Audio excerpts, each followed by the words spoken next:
Hello friends नमस्कार मु Somali मोर एक नुआ ब्लॉग को आपको स्वागत करुच्ची। आपण तो सब मटन खाई हेले मटन लंग्स के खाई कि खाई ना ना तो चलतु आज मुझे देखी आउ हाँ ग्यारंटी दे कौन कि आपको भल लगे थरे बनई खाइले बार बार खाइबा इच्छा हे बहुत टेस्टी लगे। तो चलतु जीवा देखा मुझे बनाऊँ मटन लंग्स।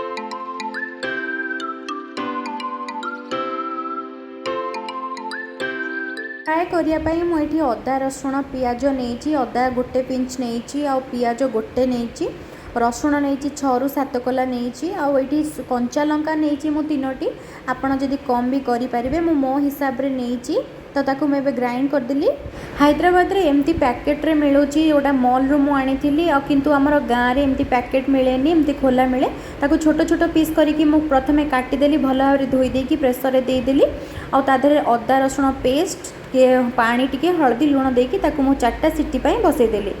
तो एबे 5टा सीटी पड़े आसलानी एबे चलतु चेक करना सीझी कि नहीं।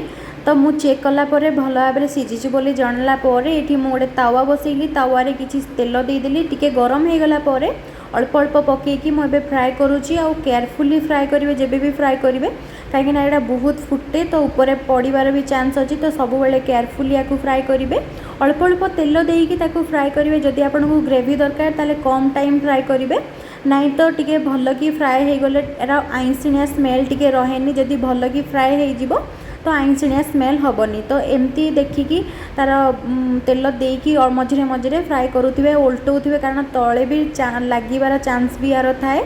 तो देखो मोर भल भाव में भाजी ही आसला पोड़ पोड़िया भाया मुझे भाजी आउ जदि आपको यही हिसाब से दरकार सेमती करेंगे। तो मोर फाइनाली सबुतिक रेडी हो गला। आज रेसिपी मोर ये सरी जाऊँगी मो पुणी आसबि आउ नुआ रेसिपी नहीं कि जदि आपड़ के ट्राए करिसेंती मते निहाती कमेंट माध्यम जनइबे। जदि वीडियोटी भल लगी ताले निहाती लाइक आउ शेयर करेंगे आपणक फ्रेंड्स एंड रिलेटिव सहित। जदि वीडियोटी भल लगी ताले जदि ए पर्यंत सब्सक्राइब करना ताले निहाती मो चैनल को सब्सक्राइब कर दियंतु। रहिली नमस्कार जय जगन्नाथ।